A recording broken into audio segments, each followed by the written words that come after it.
Assalamualaikum warahmatullahi wabarakatuh. Jamaah salat zuhur yang dirahmati Allah. Urdun pada siang hari ini akan disampaikan oleh Ustaz Haji Wawan Kurniawan MPD. Alhamdulillah dia telah berada bersama-sama dengan kita. Untuk itu marilah kita persilahkan pada beliau. Assalamualaikum warahmatullahi wabarakatuh. Assalamualaikum warahmatullahi wabarakatuh.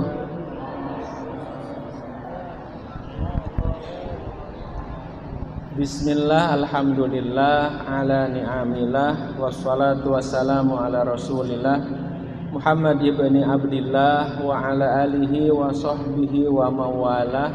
Ashhadu an la ilaha illallah wahdahu la syarikalah wa asyhadu anna sayyidana Muhammadan abduhu wa rasuluh, amma ba'du. Allahumma rabbi surah li sadri wa yassir li amri wa hlul 'uqdatam min lisani yafqahu qawli. Puji syukur hanya untuk Allah Rabb semesta alam. Salawat dan salam kita limpahkan kepada Rasulullah Nabi kita Nabi Muhammad sallallahu alaihi wasallam. Yang sama kita hormati Kepala Kantor Masyarakat Al-Azhar Ustaz Hamdan beserta para jajaran, dan juga yang kami muliakan para jamaah sholat zuhur berjamaah, bapak-bapak atau ibu-ibu yang insya Allah semuanya dalam balutan rahmat dan kasih sayangnya Allah Subhanahu wa ta'ala. Amin ya rabbal alamin. Para hadirin yang dirahmati Allah, kesempatan ini izinkan untuk menyampaikan sebuah hadis yang diriwayatkan oleh Muslim di nomor 1631. Idza matal insanu in qata'a amaluhu illa min talatatin min shadaqatin jariyatin wa ilmin yuntafa'u bih wa waladin sholihin yad'u lahu. Yang artinya, jika seorang manusia meninggal, terputuslah amalnya kecuali 3 perkara. Yang pertama, sedekah jariyah, ilmu yang bermanfaat, dan anak soleh yang mendoakan kedua orang tuanya.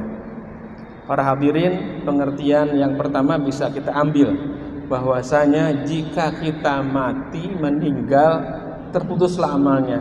Berarti Islam mengajarkan kepada kita selagi masih hidup berbanyak-banyaklah amal kebaikan, ya, memperbanyak amal kebaikan selagi kita masih diberikan oleh Allah nyawa, oleh Allah kehidupan.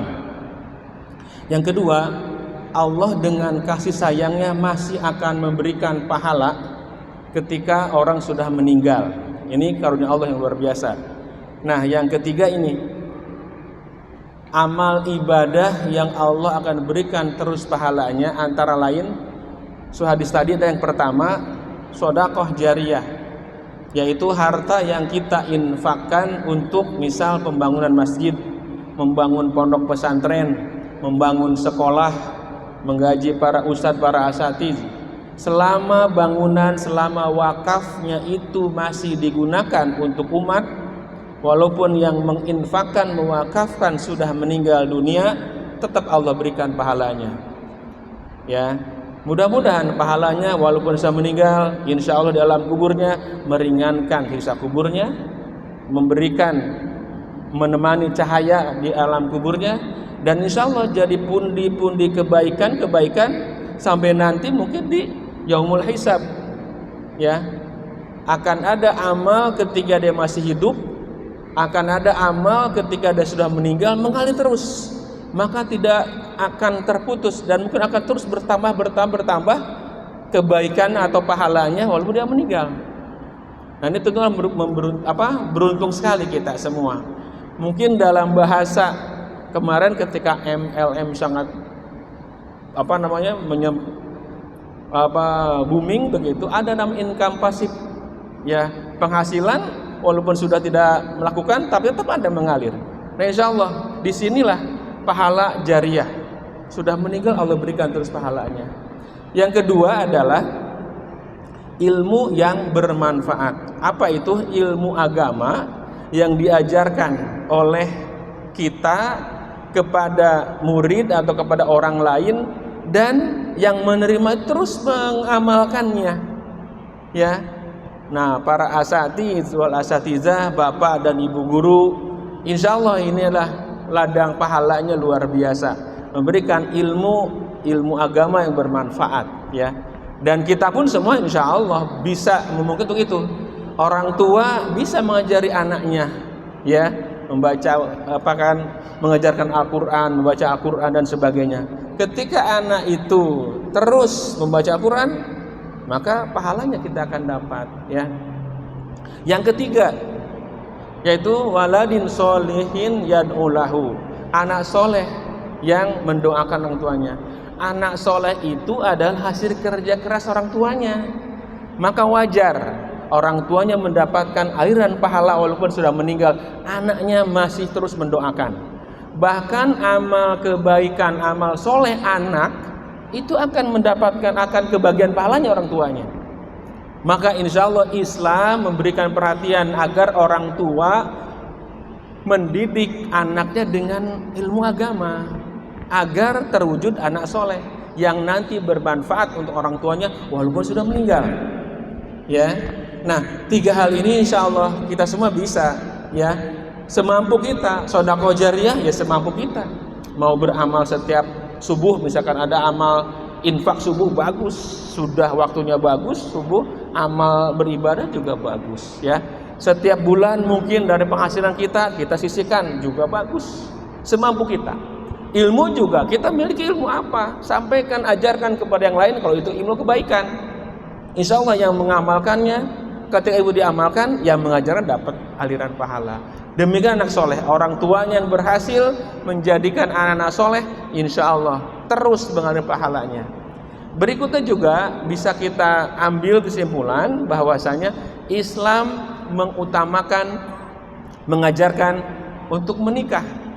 Karena dengan menikah 3 hal ini bisa diperoleh. Orang menikah insya Allah Allah berikan rezekinya. Orang menikah suami bisa mengajari istrinya, mengajari anaknya, iya kan? Dan orang menikah jika anaknya soleh luar biasa.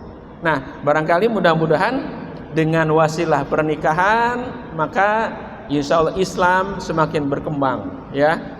Sudah anak-anak solehnya banyak, infak atau sedekah jariyahnya, ilmu dan sebagainya.